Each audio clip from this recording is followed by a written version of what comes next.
اللهم صل على محمد محمد.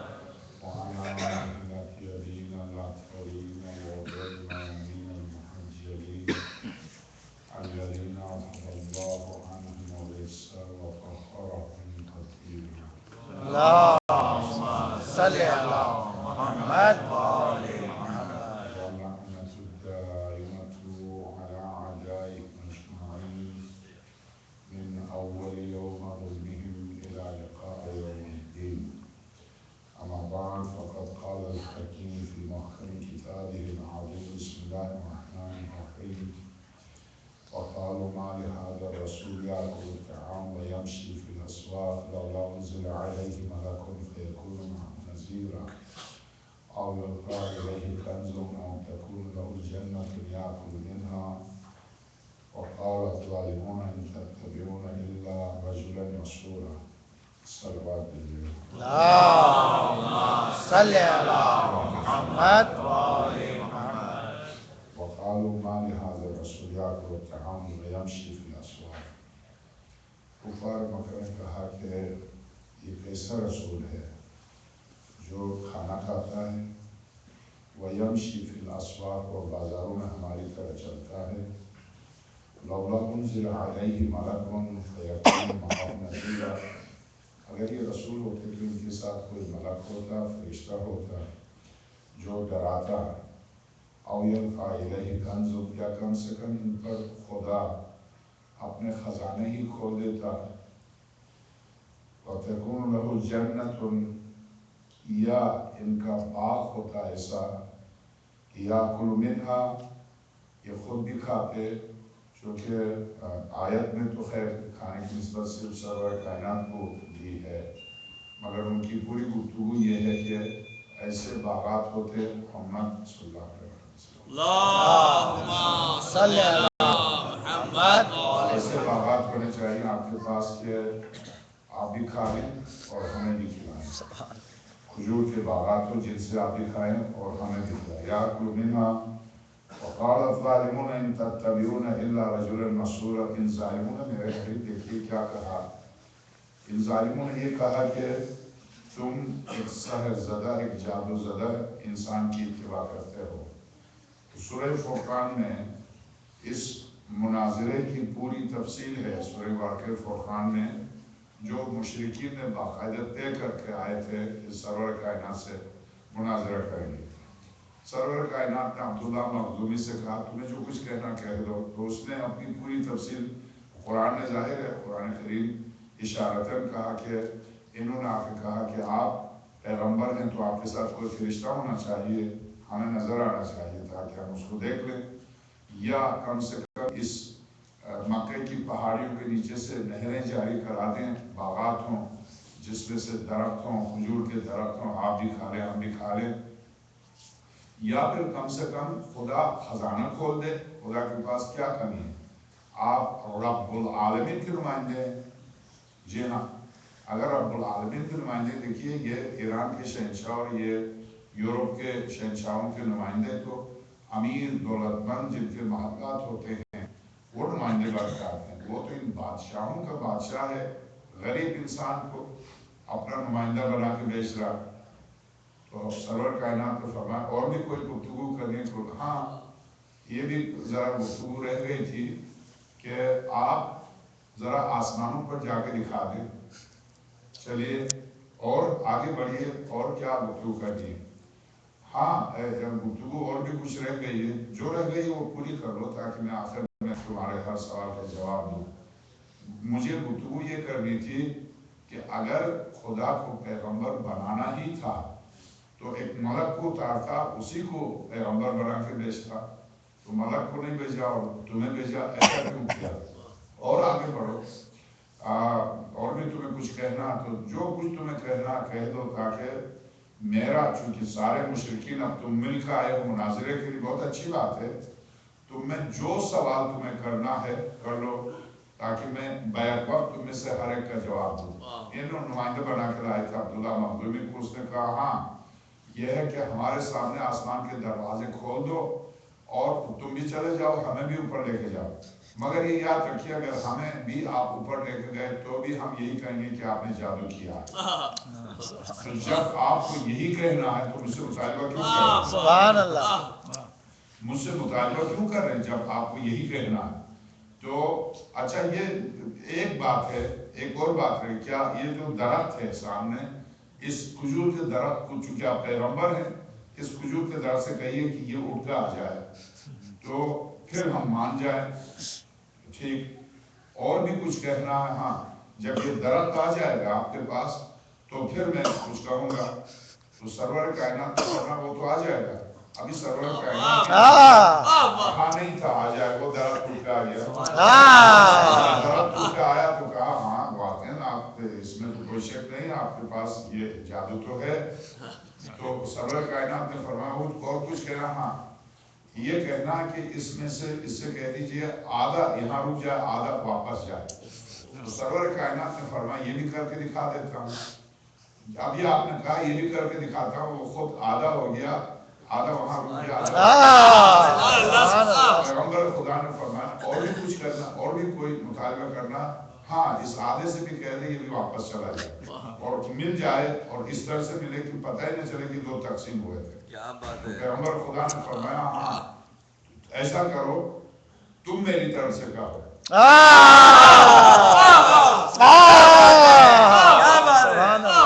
اے عبداللہ مخدومی، تم یہ کہہ دو محمد ابن عبداللہ صلی اللہ علیہ وسلم جو پیغمبر ہیں، جو پیغمبر ہیں، اے درخت وہ تم سے کہہ رہے ہیں تم واپس جاؤ۔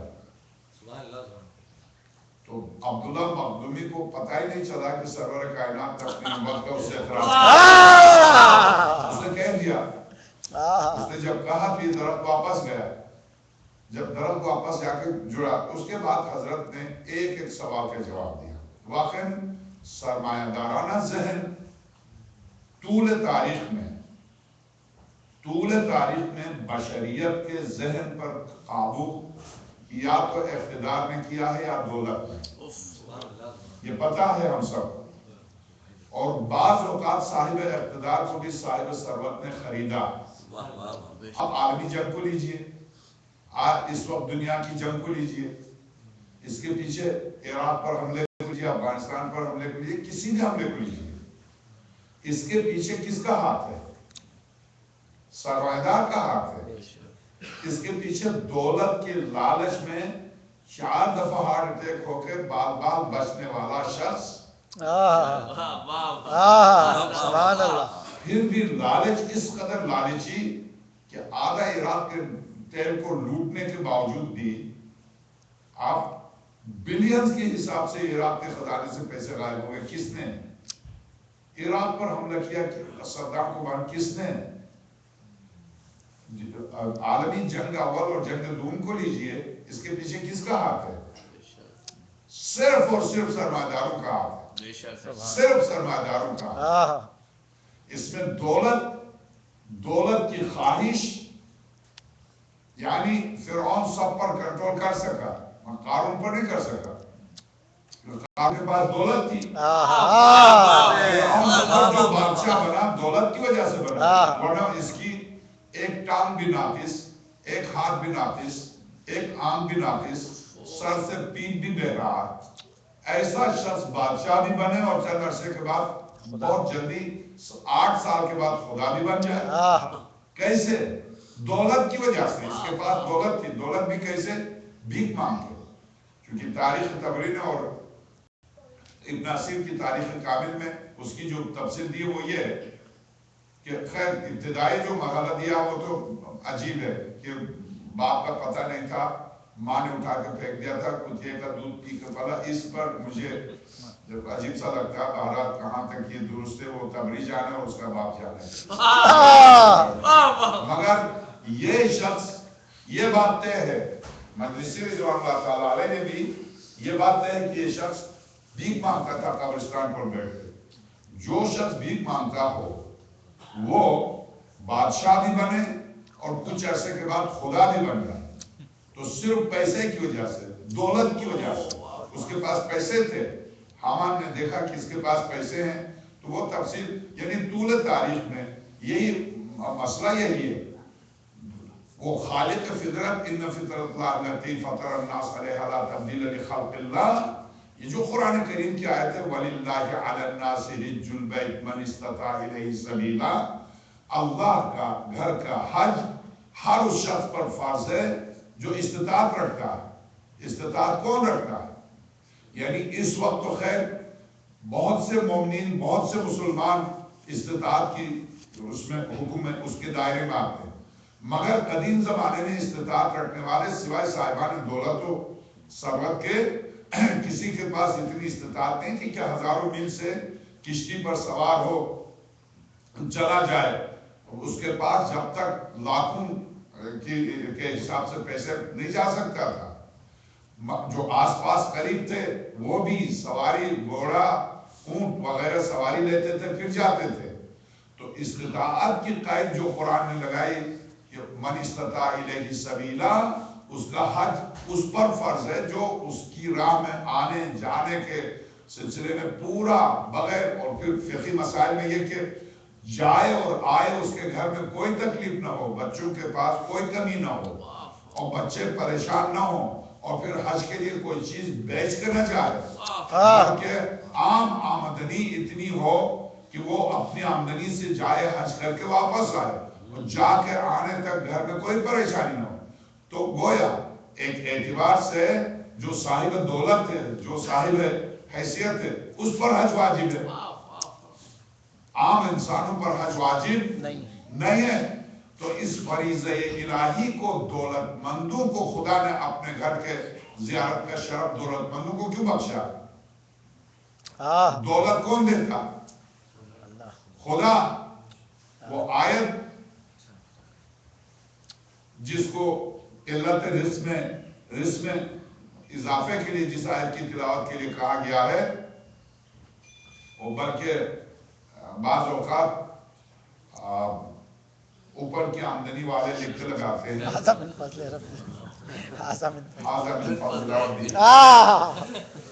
تو بہرحال واقع بعض اوقات کہاں قرآن کی آیات کو انسان استعمال کرتا ہے. سبحان اللہ سبحان اللہ. بلکہ سرور یعنی اس قدر ہمت دیکھیے اور جس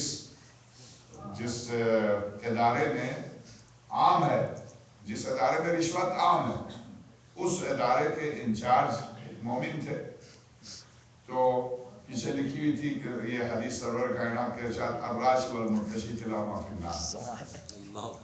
رشوت دینے والا دینے اتفاق سے کل رات کو ٹی وی پر دکھا رہے تھے وہ جو کھرا سچا کچھ اس طرح کا، اس پہ دکھا رہے تھے 16,000 روپے لے رہا ہے اور دوربین سے اس کی تصویر لے رہا اور وہ لڑ رہا کیوں.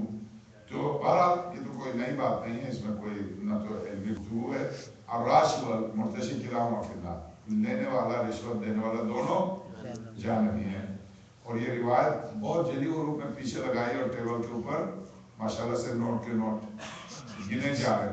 ہمت ہے، ہمت خدا اور رسول کے مقابلے میں کہ ہاں آپ نے یہ کہہ دیا، ہم نے لکھ لیا، کہہ لیجیے جو کرنا. یہی مقصد ہوا کہ آپ سرور کائنات کا ارشاد پیچھے لکھ کے لگا دیں اوپر اور اس کے بعد آپ اپنی ٹیبل کے اوپر رشوت کے نوٹ گنتے جائیں. اس کے بارے یہ ہوئے کہ آپ چیلنج دے رہے خاتم الانبیاء کو. آپ نے یہ کہہ دیا کہ ہم نے لکھ کے لگا لیا، اب آپ کو جو کرنا کریے، ہمیں جو کرنا وہ ہم کر رہے ہیں. یہی مقصد ہوا کہ کہ آپ رشوت دے رہے ہیں، اور سرور کائنات کا ارشاد جلی حروف میں لکھ کر لگا دیا. اسی طرح سے قرآن کریم کی آیت ھذا من فضل ربی، یہ میرے پروردگار کا فضل ہے. کس غریب کو لوٹا ہے جو فضل ہے؟ سبحان اللہ. کس مجبور سے کہا کہ تم اتنے پیسے دو گے تو تمہاری گاڑی چھوٹ جائے گی؟ سبحان اللہ. کسٹم سے ایسے بہرحال ایک کسٹم کیا، میں بیچارے پولیس والے بیچارے تو خیر نہیں ہیں. تو میں آپ کی خدمت عرض کروں، واقعی قرآن کریم کی بعض آیات اور بعض روایات کو اسی طرح سے، یہ صرف کسٹم کا مسئلہ نہیں، ابھی مجلس پڑھ کے آ رہا ہوں، آپ یہ سمجھیں کہ یہ صرف کسٹم والے کا مسئلہ ہے، یہ صرف پولیس کا مسئلہ ہے. سب سے بڑا مسئلہ جو قرآن کریم سب سے اہم ترین، جس کو سب سے زیادہ ٹوکتا ہے، وہ میں ہوں آپ نہیں ہیں، وہ میں ہوں آپ نہیں ہیں. اس کی وجہ میرا لباس، میری ذمہ داری، منبر پر آنا، محراب میں کھڑے ہونا، اتنی ساری قوم کی ساری ذمہ داری کو اپنی گردن پر لینا، سب سے زیادہ آپ کو تھوڑی ٹوکتا. یہاں بھی وہاں بھی برزخ میں بھی سب سے زیادہ جس کو ایک دین حقیقت ہے، وہ دین لباس سے اس کی حقیقت کو نہیں چھپا سکتا. سبحان اللہ. نہ داڑھی سے نہ قبا سے وہ حقیقت کو نہیں چھپا سکتے. حقیقت حقیقت ہے. آپ یہ نظریہ جو مشرکین کا اور کفار کا سرور کائنات کے سامنے، آپ ایک مال نہیں ہے، دولت نہیں ہے، آپ کی بلڈنگ نہیں ہے، آپ کی کوٹھی نہیں ہے، اور ہمارے ساتھ چلتے ہیں بازاروں میں، ہماری طرح کھانا کھاتے ہیں، آپ کیسے رسول بن گئے؟ یہ نظریہ کیا اس زمانے کا ہے یا آج بھی ہے؟ آج میرے آپ کے معاشرے میں آج بھی یہی نظریہ ہے. کہاں تقویٰ کی قدر و قیمت ہے؟ کہاں علم کی قدر و قیمت ہے؟ کہاں انسانیت کی قدر و قیمت ہے؟ آج جب آپ دیکھیں گے آنے والا 2 لاکھ 3 لاکھ کی مرسیڈیز میں آ رہا، اس میں 12 گاڑی کے نام مجھے نہیں، لیموزین میں آ رہا. یقین جانیے مجھے تو ہتھیلی ڈال کے گھسیٹتے ہیں یہاں. ایک دو میں لیموزین میں گیا تھا، پوچھا بھی لے جانے والے اپنے ایک مومن تھے جو لیموزین چلاتے، انہوں نے پھر پیشکش کی میں ہی لے جاؤں گا. میں نے کہا نہیں، آپ کا نقصان نہیں کرنا. تو لیموزین میں جا رہا. خیر ان کی وہ لمبی والی نہیں تھی مگر تھی تو لیموزین. آپ دیکھیں ذہنیت، انسانی ذہنیت دیکھیے، انسان وہی ہے، انسان وہی ہے. امیر المومنین صلی اللہ علیہ کے سامنے ایک شخص جو محراب عبادت میں پیچھے بیٹھ کر کہہ رہا کہ دنیا ایسی ہے جس کو اٹھاتی ہے، جس کو چاہتی بٹھاتی ہے، جس کو چاہتی عزت، جس کو چاہتی ذلت دیتی ہے. جب مولا کائنات نے سنا تو حضرت نے اس کی طرف رخ کیا. ایھا الزام للدنیا، خطبہ تو پڑھ لیا تھا، ابھی پہلی مجلس میں ترجمہ نہیں کیا تھا. ایھا الزام للدنیا، اے جی بھر کے دنیا کی مذمت کرنے والے. المختار بغروریا، 2 پیسے ملتے ہیں تو اکڑتا تو ہے، مذمت دنیا کی کرتا. المختار بغروریا المنخدع باباطیلیا، دنیا کی نیرنگیوں کو تو خراب کرتا ہے، مذمت دنیا کی کرتا. المنخدع باباطیلیا دنیا ثم تذمها، دھوکہ تو دیتا اور مذمت دنیا کی کرتا. مجھے ایک سوال کا جواب دے امیر المومنین صلی اللہ علیہ وسلم، ایک میرے ایک سوال کا جواب. اس کے تو روٹے کھڑے ہوئے، اسے پتا نہیں تھا. نماز پڑھنے کے بعد عموماً کیا ہوتا ہے، کوئی اگر شخص موضوع بحث نہیں ہے کہ دیکھو فلاں غیبت کا موضوع، اگر کوئی شخص نہیں ہے تو ظاہر دنیا تو ہے ہی، تو ساری ذمہ داری دنیا کی گردن پر. دنیا ہے کیا؟ یعنی یہ دنیا سے میں اور آپ بیٹھ کے جب گفتگو کریں گے تو ساری ذمہ داری دنیا کی گردن پر ڈالیں گے. ہاں دنیا ہے، دنیا ہے. سبحان اللہ. سبحان اللہ. اور مولوی یہ کہہ دے ہاں بھائی دنیا کیا ہے؟ کیا بات ہے، سبحان اللہ. سبحان اللہ. یہ جو ہم اپنے تمام اعمال و بدعمالیوں کی ذمہ داری دنیا کی گردن پر ڈالتے ہیں. مت دنیا کیا ہے؟ ایھا الزام للدنیا، دنیا کی مذمت کرنے والے سن لے مجھے امیر المومنین، سن لے. اانت المتجرم علیہا ام ہی المتجرمۃ علیہ. مجھے صرف اس بات کا جواب دے، کہ تو نے دنیا پر جرائم کیے ہیں یا دنیا نے تجھ پر جرائم کیے؟ سبحان اللہ تو نے دنیا پر جرائم کیے ہیں یا دنیا نے تجھ پر جرائم کیے؟ کتنی مظلوم ہے یہ دنیا کہ جرائم تو کر لے اور اپنے جرائم کی ساری ذمہ دار دنیا کو ٹھہرا دے. ماحول ایسا ہے، معاشرہ ایسا ہے. اگر حجاب پر گفتگو ہو، خاتون یہ کہتے ہیں کیا اس ماحول میں حجاب، داڑھی پر گفتگو ہو، مثلا ایک مومن کہہ دے مولانا آپ کو نہیں پتا، لوگ مذاق اڑاتے ہیں. جی ہاں، آپ جب نماز پڑھتے ہیں تو بھی مذاق اڑاتے ہیں، نہیں پڑھیے. روزہ رکھتے ہیں تو بھی مذاق اڑاتے ہیں، نہیں رکھیے. حج پر جاتے ہیں، سر منڈوا کے آتے ہیں تو کہتے ہیں دیکھو آ گیا کیا سر مڑے ہوئے. نہیں جائیے حج پر. تو چونکہ لوگ مذاق اڑاتے ہیں پھر دین کو چھوڑ دیجیے. ایک ایک عمل کو لیجیے، نماز کو لیجیے، روزے کو لیجیے، حج کو لیجیے، حجاب کو لیجیے، داڑھی کو لیجیے. ہر ایک پر دنیا مذاق اڑاتی ہے، چھوڑ دیجیے دین. سبحان اللہ. یعنی میں دین کو ایک طرف رکھنے کے باوجود پھر بھی میری خواہش ہے کہ لوگ مجھے دیندار کہیں. عجیب بات یہ ہے، میں دین کو لپیٹ کے گھر پہ باندھ کے رکھ دوں اور باہر نکلوں تو اور میری خواہش یہ ہے کہ میں نے جو دین کو لپیٹ کے رکھا پھر بھی دنیا مجھے بے دین نہ کہے. بے دین کہے کہ تمہیں فوراً لڑنے کے لیے تیار ہو جاؤ. تو ہوگا بے دین، میں کیوں ہوں؟ نماز پڑھے تو کیا ہوا، نماز نہ پڑھنے سے کیا فرق پڑتا ہے؟ نہیں، آپ تو دیندار ہیں، آپ بالکل دیندار ہو.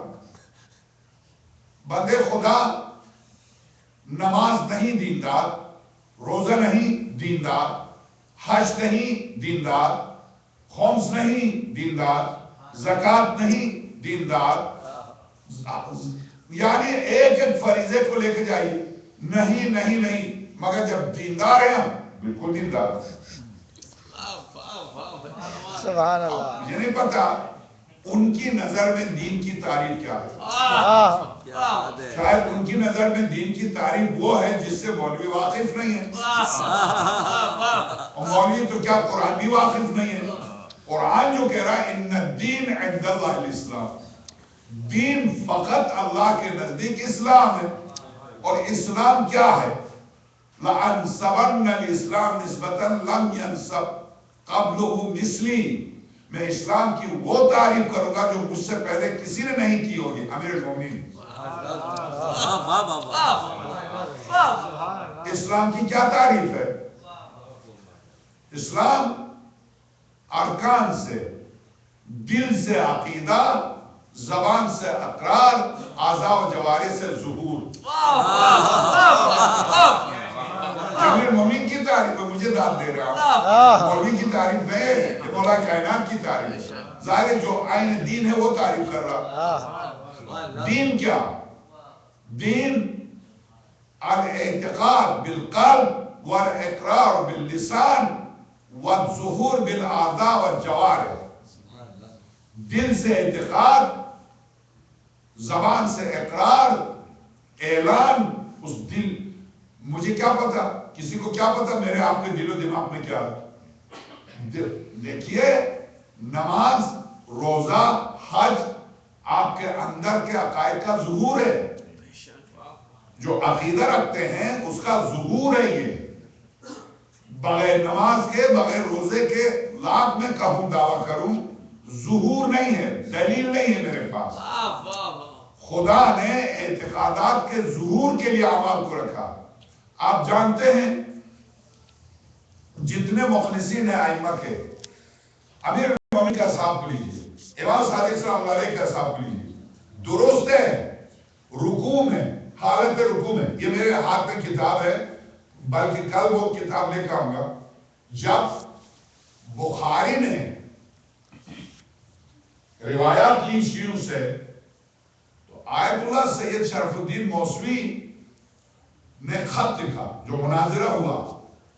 حضرت علامہ شیخ الاسلام سلیم البشرا سے آیت اللہ شرف الدین موسوی کا جو مناظرہ ہوا، اس میں روایات انہوں نے کہا کہ مستند ترین روایات کے حوالے سے امیر المومنین کی خلافت بلا فصل کو ثابت کیجیے اور یہ ثابت کیجیے کہ اہل البیت ہی کا مذہب آپ کا مذہب ہے۔ اس کے جواب میں یہ وہ خط بھی جواب بھی کل میں آپ کو پڑھ کے سناؤں گا۔ اس کے جواب میں آیات قرآن، سنی روایات، شیعہ روایات، مولا امام امیر المومنین کا خطبہ، امام سجاد کا خطبہ، امام حسین کا خطبہ، امام حسن کا خطبہ، خطبے پیش کیے۔ اس کے جواب میں اس محترم عالم نے لکھا، میں نے آپ سے خواہش کی تھی کہ وہ روایات پیش کیجئے جن پر ہم متفق ہوں۔ آپ نے اپنی روایات پیش کی، انہی روایات پر وہی روایت کو موضوع بحث ہیں، جو موضوع بحث ہیں ان روایات کو دلیل کے طور پر آپ پیش نہیں کر سکتے۔ کیا مطلب؟ آپ نے تشیع کو ثابت کرنے کے لیے شیعوں کی روایت پیش کر رہے ہیں، تو جو محل بحث ہے اسی کو ثابت کرنے کے لیے آپ اسی کو دلیل کے طور پر پیش کر رہے ہیں۔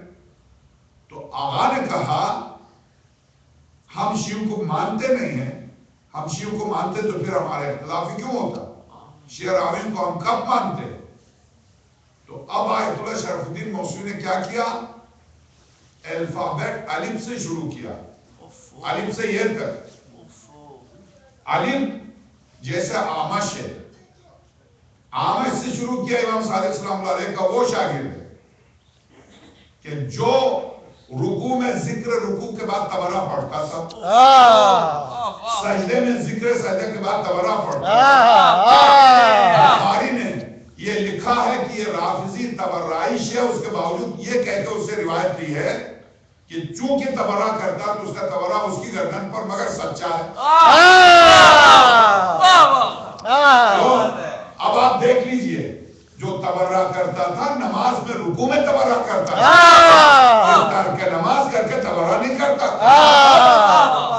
کہ نماز چھوڑ کے آپ تبرہ کر رہے تو ہو گئے مولائی، نہیں، ذکر رکوع میں سبحان ربی العظیم و بحمدہ اللہم صلی علی محمد و آل محمد ولعن اعداء آل محمد، یہ پوری یہ پڑھتا تھا۔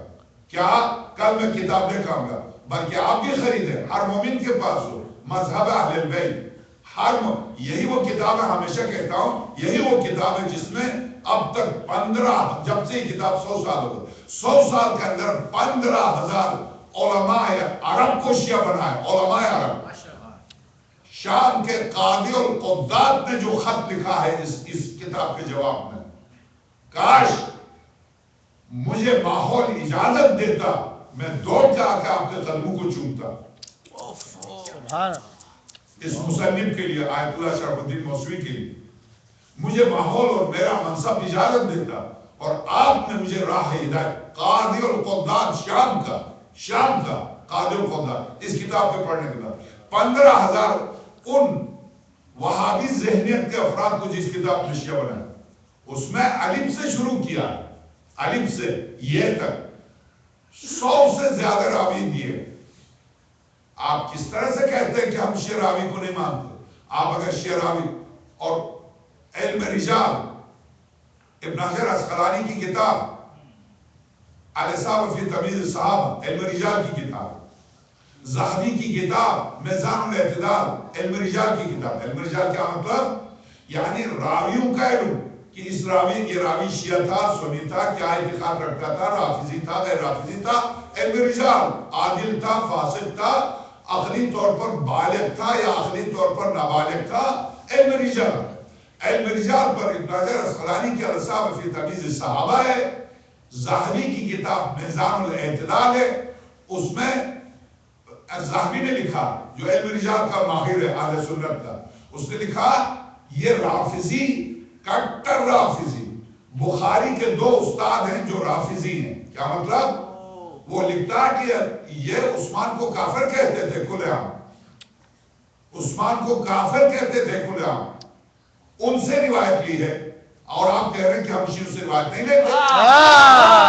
شیعوں کو اگر بخاری اور مسلم اور مسند ابی داؤد اور مسند ابی، ان سے اگر شیعوں کو ہٹا دے تو آپ کے پاس تو کچھ یہ ہے ہی نہیں۔ آپ کس طرح سے کہتے ہیں کہ ہم شیعوں کی روایت نہیں لیتے؟ تو دوبارہ جو اس خط کا جواب لکھا، وہ خط کا جواب میں نہیں سمجھتا کہ عالم اسلام میں آپ سے زیادہ زیرت عالم نکتبین اور علم و فہم میں آپ سے بہتر کوئی ہستی اس صدی میں کہیں پیدا ہوئی میں نہیں سمجھتا. یہ خط علامہ سلیم البشریٰ کا. اس خط کے پڑھنے کے بعد چونکہ علم سے یہ تک 100 راوی دے دیے کہ بخاری کے استاد شیعہ ہیں, بخاری نے شیعوں سے روایت لی ہے, مسلم نے شیعوں سے روایت لیا, ابی داؤد نے شیعوں سے روایت لی ہے, کنز العمال والے نے علی متقی نے شیعوں سے روایت لی ہے. یہ سب نے شیعوں سے.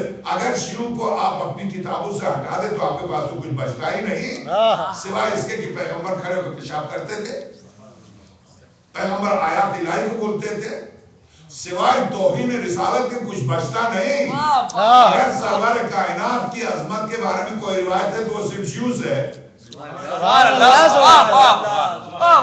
آپ کے پاس تو ان کے علاوہ ان روایت میں ان راوی کو ہٹا دیجئے, باقی آپ کے پاس تو کچھ بچتا ہی نہیں. آپ کس خواب و خیال میں کیسے کہہ رہے ہیں ہم شیعوں سے روایت نہیں لیتے.